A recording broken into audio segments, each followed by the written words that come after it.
my name is Harold Goodman, and I'm a physician, and I also, in the 1990s, I met Michel Thomas, and I spent 10 years studying with him.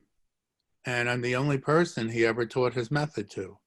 And basically what's happened over the years is I've worked with that, I've developed that, and I'm the author of the Michel Thomas Mandarin Chinese course, which is a 3-part course starting from the very beginning and building up.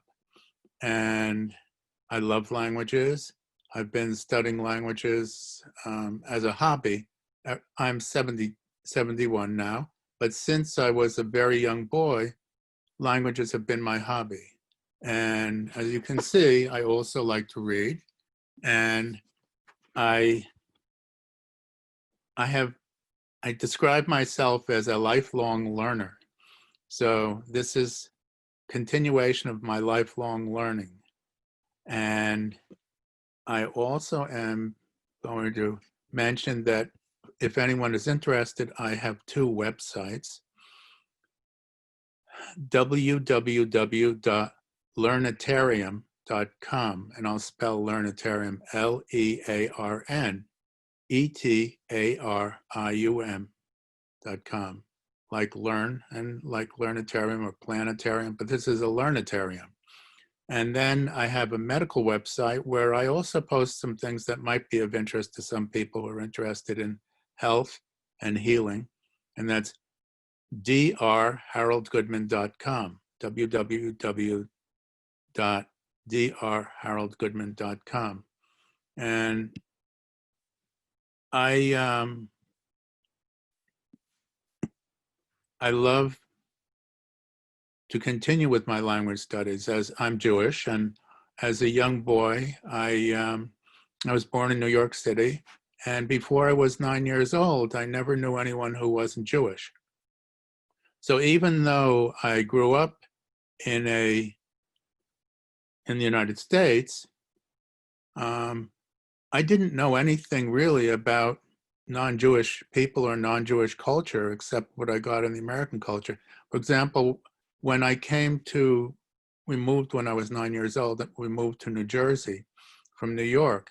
I met my very first non-Jewish friends and started having friends who were non-Jewish.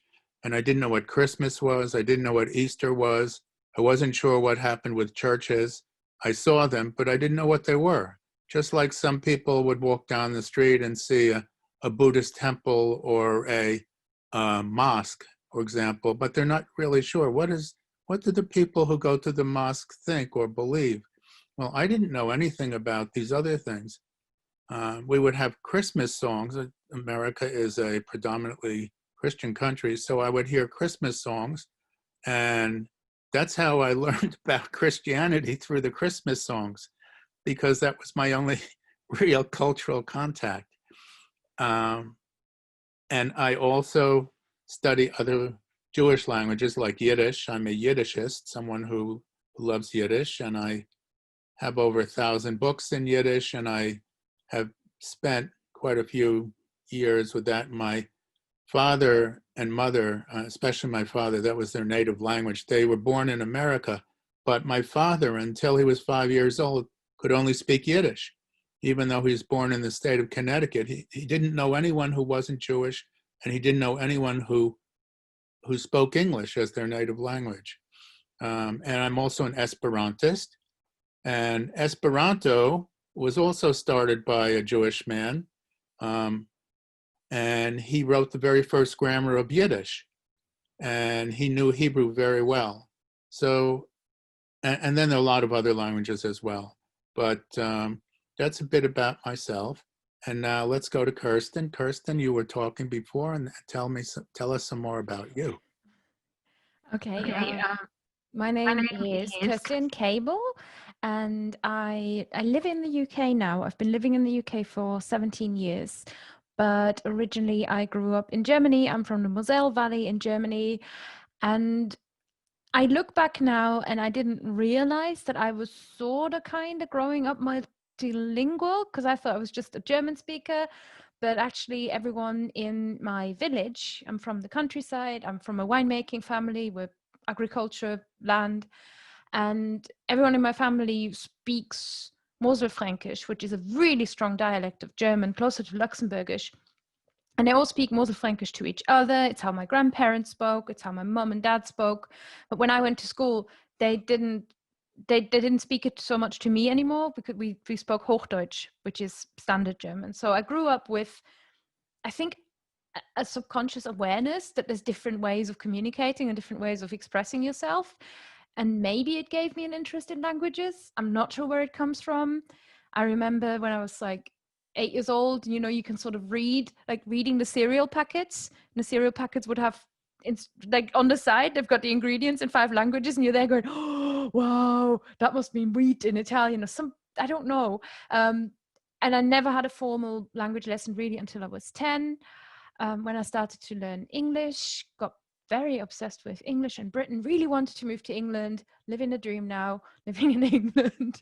And what I do now is I'm kind of living languages. So for a living, I do a lot of writing and talking about languages, language learning, and through various different projects and coaching programs. And for example, a community that I run together with Lindsay and one of our friends, and a conference that I run together with Lindsay and one of our friends.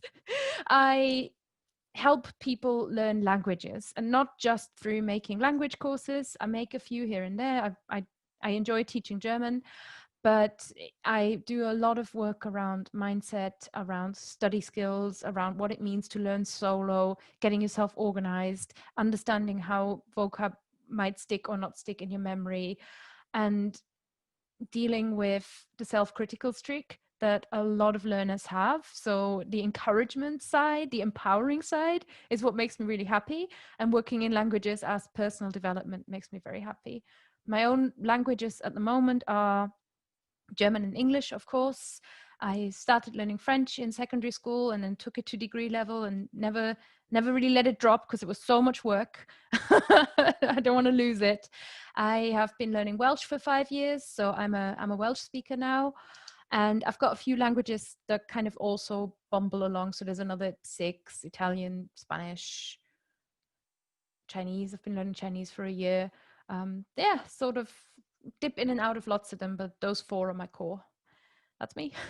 Oh, I have to say my website, right? Yes. Okay, so my main website, where you can find out everything about me and also find my podcast, which is my labor of love. It's called The Fluent Show, and roughly comes out every week.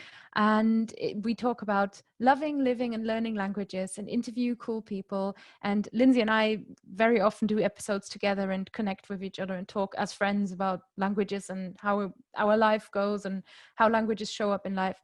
And all of that is at fluentlanguage.co.uk. So fluent language, all one word, .co.uk. Great. Thank you. And Lindsay, tell us about you. Okay, so hello, I'm Lindsay Williams, and I run Lindsay Does Languages, which is a website and community all about inspiring language learners to do better on their own and language teachers who want to start teaching online. And for me, languages, I've native English speaker. English was very much my life, you know, in terms of language. And then when I was about 8 or 9, I started going to French club in primary school. It was an extracurricular thing. And I kept going because you would get croissants and orange juice at the end of each term. We'd have a French breakfast. So that was reason enough. And I'm glad I did, because then when I was about 13 and it came to picking exam subjects for GCSEs, I wanted to do Spanish because Shakira was a thing at this point and had just released her first mostly English album, Laundry Service. And there were some Spanish songs on there. And I thought, well, if I've learned French at school, then surely Spanish is the same thing. I'm just using, you know, it's a different language, same skills. And I just wanted to do Spanish. And to do that, my school said, you've got to keep doing French. And so that's how I ended up with the kind of number and the interest in just the expanse of language and languages, you know, beyond just focusing on French, if that's what it would have been. So Yeah, and then since then, I did my degree in mostly French and Spanish, but with some other languages alongside that, Italian, German, and a year of Chinese, and then started sort of teaching myself languages whilst doing that as well, because it was sort of part-time distance learning. And then I was like learning how to learn through that as well. So I started to get in on my own, and very much interested in Guarani, which is a language spoken in Paraguay and surrounding areas in South America. So that's me, but somehow never learned much Hebrew until now. So I'm excited for today. Well, good. So what we're doing today basically is just talking. And since you guys know how to talk, and you've been doing it all your lives, and we've done some of it here today, that's all we're going to do. That's it, period, nothing else. So the Hebrew word for I is ani. So Kerstin, what's the Hebrew word for I? Ani. Ani. Ani. And Lindsay, how would you say I in Hebrew? Ani.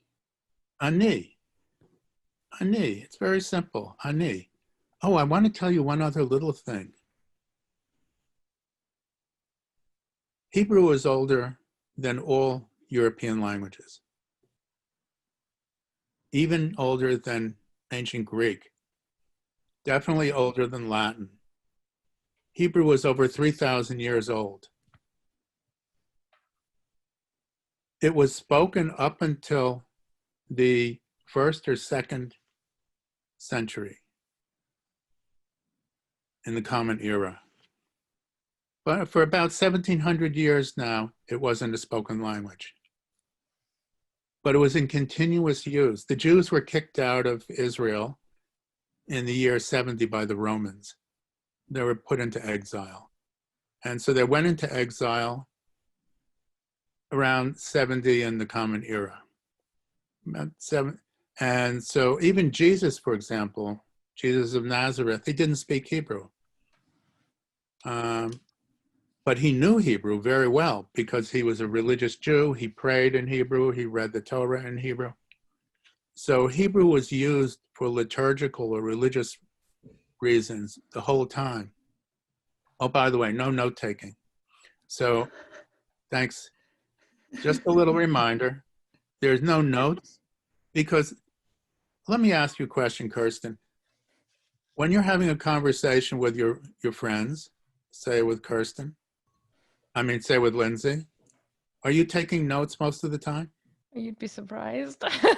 Okay, let's just make believe that you don't. Yeah. Okay? So Jesus knew Hebrew really well. We go from note-taking and sex to Jesus of Nazareth. So, why not? It's a very Jewish thing. See, this is the other thing. Jews have a sense of humor. It's one of the reasons why we've stuck around for so long, because we laugh. You know, you have the opportunity to cry when something bad happens, or you have the opportunity to laugh. So why not laugh? So we laugh. So Jesus knew Hebrew. He prayed in Hebrew every day. He went to the synagogue. The Torah, which is you guys call it the Old Testament, we call it the Torah. This is entirely in Hebrew. And because of the Masoretes, a group of Jews who wanted to continue the tradition, the Torah has been preserved for thousands of years in the identical text. It's called Biblical Hebrew. So Hebrew has gone through all of these permutations for over 3,000 years. There's Biblical Hebrew, post-Biblical Hebrew, then there's the Hebrew of the diaspora, which was after the Jews were kicked out in 70 AD by the Romans, and so forth. And so for all of this time, Hebrew was being used, but for 1,700 years, it wasn't used as a spoken language, but it was being used every single day. Jews pray 3 times a day facing Jerusalem. We have for all of these years. We always said, you know, we may have been kicked out, but we're going to go back. So we weren't allowed to go back because we were in exile. But we started going back, and we prayed towards Jerusalem 3 times a day for 2,000 years. We read the Torah every day in Hebrew. We said our prayers every day in Hebrew. They wrote texts in Hebrew. They wrote poetry in Hebrew, history in Hebrew, medical texts in Hebrew, scientific texts in Hebrew. The language was being used. And in the 19th century, there were some people called the Maskilim, Enlightenment people, the Erklärungs mentioned. And what happened is these people said, we want to start using Hebrew for more secular reasons. They started newspapers in Hebrew, writing novels in Hebrew, translating in Hebrew. I have a whole set of Sherlock Holmes in Hebrew here. And believe me, if you haven't read Sherlock Holmes till you've read it in Hebrew. And so this language has been in continuous use. But a language that's been in such long use for 3,000 years, it gets kind of complicated. There are all kinds of irregularities and this and that and everything else. So for modern Hebrew, the Hebrew that's spoken in Israel today, which is the latest permutation of Hebrew, it was streamlined. They took all the old vocabulary, and what they did was they made it so it could be used for modern use. I'll give you an example. In the book of Ezekiel, in the prophets, we have a word chashmal. And chashmal was indicating a kind of a light that was coming out. Chashmal is the modern Hebrew word for electricity. What they did was they took all of the old vocabulary and the vocabulary we're using today, and it's the original vocabulary. So a modern Israeli teenager can pick up the Torah, the Old Testament, and read it in the original Hebrew. It's all the same words, except we don't speak that way because that's biblical Hebrew. We speak modern Hebrew. So what we're learning here today is modern Hebrew. So Kerstin, what's the word for I in Hebrew? Ani. Ani. And Lindsay, what's the word for I? Ani. Ani. So there's another great word to learn, which is tov. Tov means good. And Tov. so if you want to say I good, how would you say I good, Lindsay? Ani tov. Ani tov. Ani tov. How would you say I'm good, Kerstin? Ani tov. Ani tov. So there's a really great word to learn, which is not, the word for no or not. Lo. Lo. Someone says, you want to do this and you don't want to, you say, lo. So how would you say no, Lindsay? Low. Low. How would you say no, Kerstin? Low. Low. So you can be down low and no. So low. So I not good, I no good. How would you say that, Lindsay? Ani lo tov. Ani lo tov. How would you say I'm not good? How would you say that? Kerstin. Ani lo tov. Ani lo tov. Ani lo tov. Well, maybe you'd want to say, I'm good. How would you say I'm good, Lindsay? Ani tov. Ani tov. Every language has words for here and there, and so does Hebrew. The word for here is kan. How would you say here, Kerstin? Kan. Kan. How would you say I here, Kerstin? Ani kan. Ani kan. How would you say I'm not good, Lindsay? Ani lo tov. Ani lo tov. And say you want to say I'm good, Kerstin, how would you say that? Ani tov. Ani tov. So Lindsay, how do you say I'm here? Ani kan. Ani kan. Now, you can have here, and then you can have there. And there in Hebrew is sham, sham. So how would you say I there, Kerstin? Ani sham. Ani sham. How would you say, I'm here, Lindsay? Ani can. Ani kan. And how would you say, I'm good, Lindsay? Ani tov. Ani tov. Now, I'm going to teach you a great word, which is the word but, B-U-T in English. Aval, aval. How would you say but, Kerstin? Aval. Aval. And how would you, Lindsay, say but? Aval. Aval. So, Kerstin, how would you say, I here, but I not there? Ani kan, aval ani lo sham. Ani kan. Aval ani lo sham. Ani kan. So how would you say, I'm here, but I'm not there, Lindsay? Ani can. Aval ani lo sham. Ani kan. Aval ani lo sham. Now, you both told me you know the word shalom. So shalom has three meanings, actually. The word shalom means hello. It's also used for goodbye. And then, of course, it means peace. So it's used a lot in Hebrew.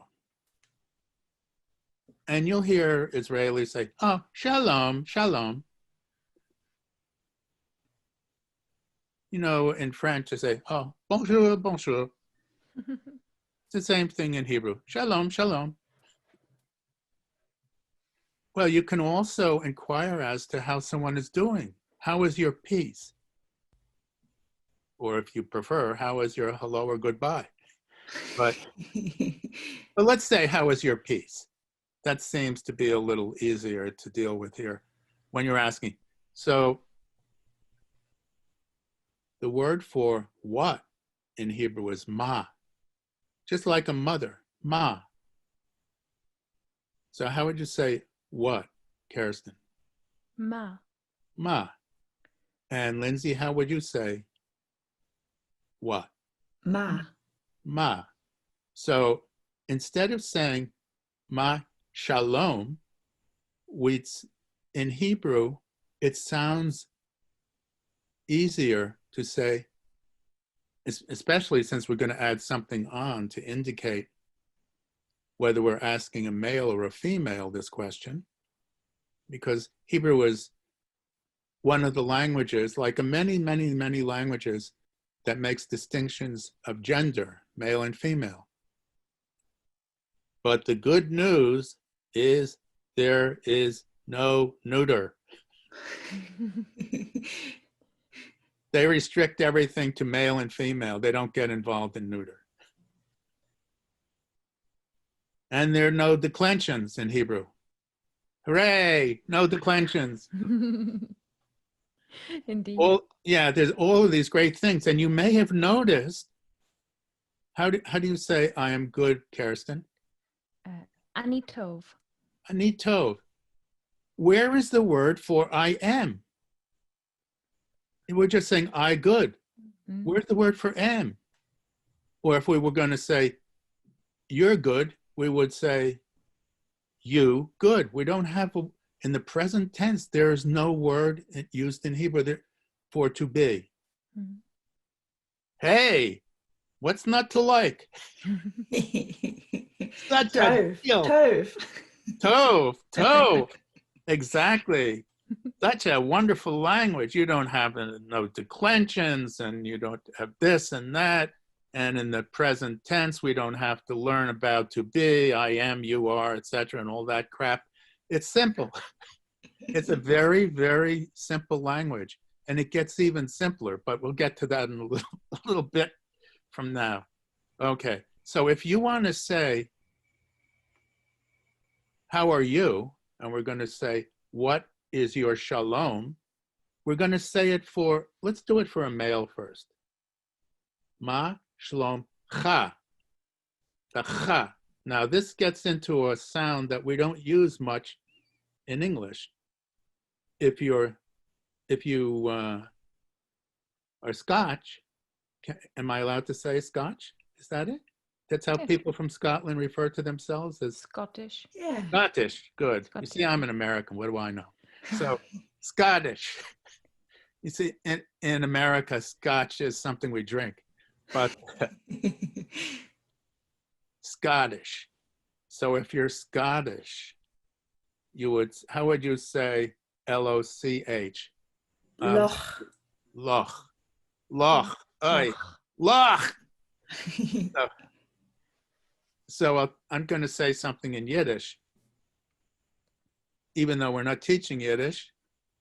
Lochenkopf. A hole in the head. My Yeah. father, I would say something to him. I said, I need that like a Lochenkopf. I need that like a hole in the head. So it's loch, cha. That's the sound. Ma shlom cha. Ma shlom cha. Okay. Ma shlom cha is talking to a male, a man, a boy, and you're saying, how are you doing? Ma shlom cha. So Lindsay, how would you say to a guy, how are you doing? Ma shalom cha. Ma shlom cha. Perfect. Excellent.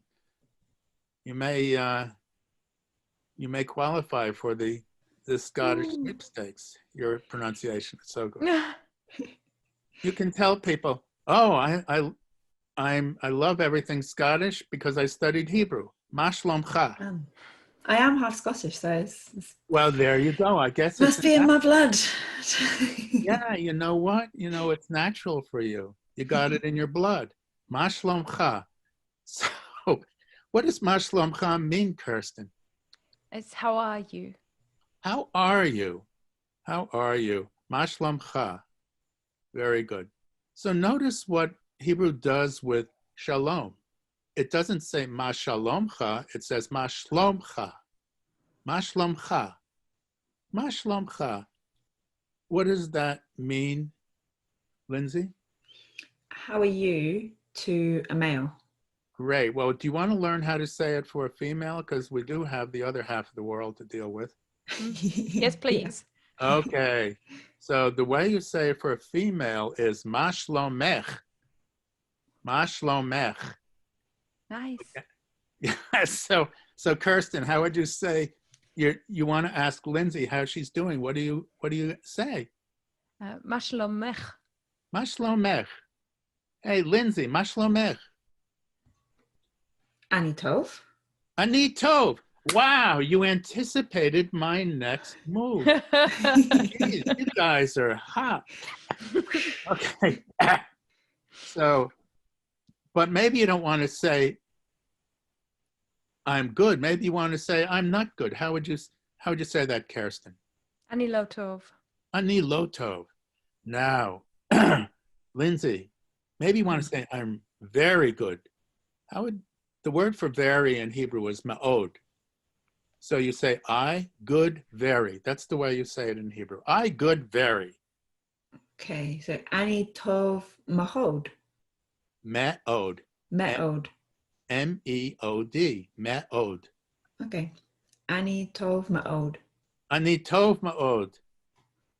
It's perfect. You said it perfectly. In fact, if I hear you on the telephone, I wouldn't know that you're half Scottish.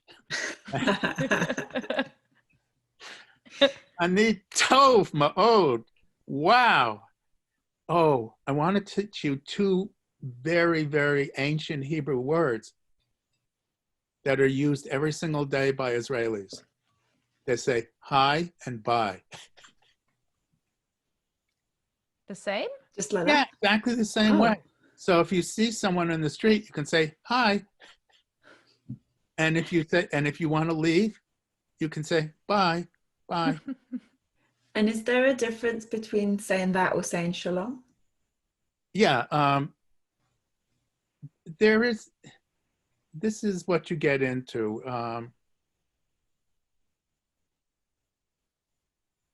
There are a lot of words where in the dictionary they're equivalent. But when you are with your friends, you're going to use certain words as opposed to other words. Mhm. You're going to use certain words, for example, when you're talking to your parents, as opposed to talking to each other. You're going to use words when you're in the market that would be different than if you're talking to your kids or nephews or cousins or, younger people. But you'll run into this later on. Every language has this, and Hebrew is no exception. So Kerstin, how would you say, I am very good? Ani tov me'od. Ani tov ma'od. And if you want to ask Lindsay, how's she doing? What would you say? Lindsay, what would you say? Hi, Lindsay. Ma shlomech. Ma shlomech. Ma shlomech. And Lindsay, how would you say, I am not good? Ani lo tov. Ani lo tov. Ani lo tov. Very good. Now we're going to go on just a little bit more. Let's see.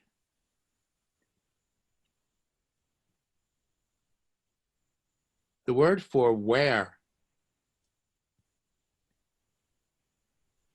in Hebrew is apho. Apho. How would you say, where I? How would you say where I, Kerstin? Eifo ani. Apho ani, where am I? You wake up, you don't know where you are. You've had the scotch. You've had the Scotch. You haven't had the Scottish, you've had the Scotch, exactly. And you wake up and you say, and what do you say, Lindsay? Where am I? Do. Apho. Apho ani. Apho ani. Apho ani. And Kerstin, how would you say, where am I? Eifo ani. Right. And Lindsay, you wake up and you don't know where you are. What do you say? Apho ani. Apho ani. And then all of a sudden you realize, oh, I'm here where I belong. How would you say, I am here? Lindsay. Ani kan. Kan. Han. Kan. Kan. Ani kan. Very good. And how would you say, Lindsay, how would you say, I am good? Ani tov. And how would you say, I am here? Ani kan. Ani kan. And how would you say, I am there, Lindsay? Ani sham. Very good. Ani sham. Sham. So you know what? You can trust yourselves. Sometimes when I was with Michel Thomas, he would say something to me. When I was with him, we would spend 5 hours, 6, 7, 8 hours straight through with no lunch, no bathroom break, nothing. And he never used any notes.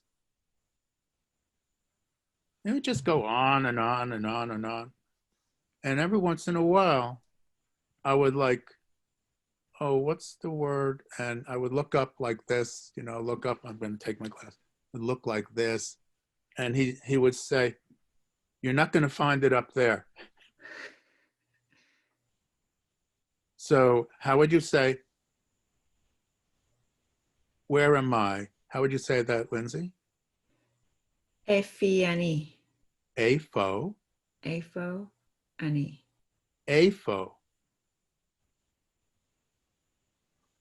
Apho. Apho. Apho I. How would you say apho I? Apho ani. Apho ani. How would you say where? How would you say where I? Apho ani. Very good.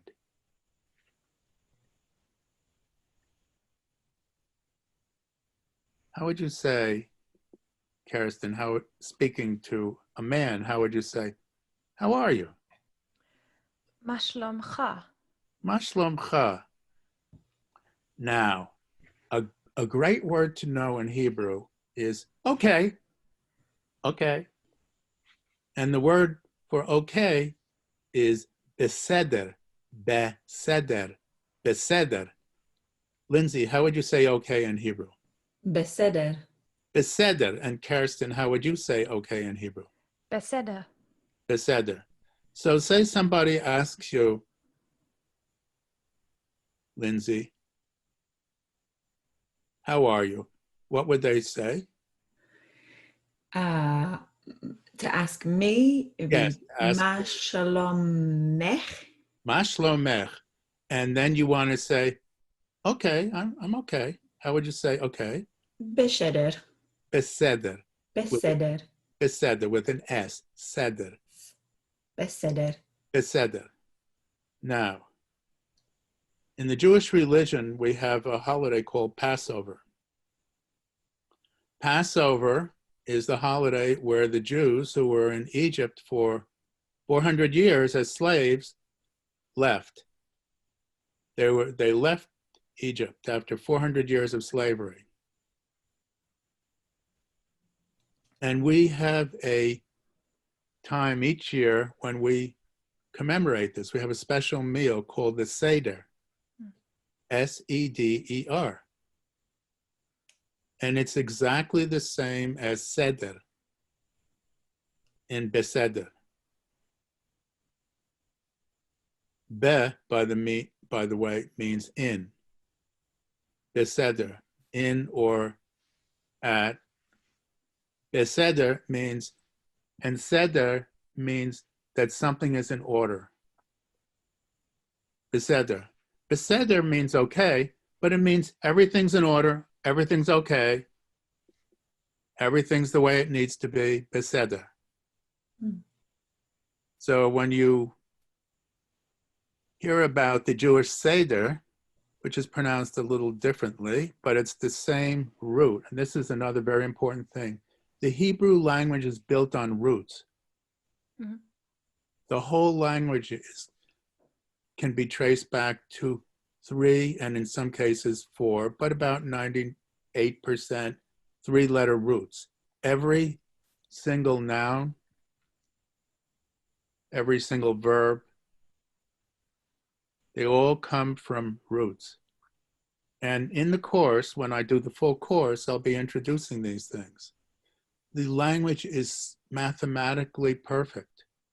You know, I read a long time ago, and I believe it's true, that Sanskrit, which is another ancient language, is so perfect in the way that it's ordered. And what's the word for order, by the way, Kerstin? Seder? Seder. Perfect. Hey, you're hot. Seder. And how would you say in order? How would you say in order, Lindsay, or okay? Beseder. Beseder. So you know what? Sanskrit is beseder. It's in order. It's perfectly ordered. It's so perfectly ordered it could be used, they say, who they are, I don't know, but they say it could be used for a computer language. It's a mathematically perfect language, Sanskrit, as is ancient Hebrew. These ancient languages that go way, way, way back before people were holding polyglot conferences, these ancient languages have something incredible. They have something that they captured, and it's there. And we have this in Hebrew. We have this in Sanskrit. So how would you say, okay, Lindsay? Beseder. And Kerstin, someone asks you, Ma shlomech?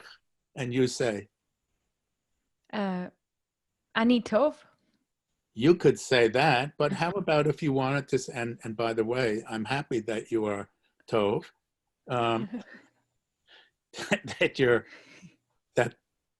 but how would you say, okay? Ani beseder.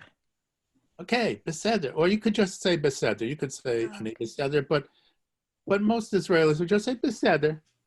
That's the other thing about Israel and Israelis. They're laid back. So the language, a lot of it, Israeli Hebrew is very laid back. That's why you say hi, bye, cool, you know, beseder. Great. So I want to keep on teaching you guys forever, but we're going to stop here. And that's it. Any questions? Any comments? Anything? I was so into that. Yeah. And I loved. Sorry, go on, Kerstin. Oh, just to say, that was super interesting. Yeah, you've learned a lot of Hebrew. And you didn't have to study it. Yeah. How can we say thank you in Hebrew? Toda. Toda. Toda.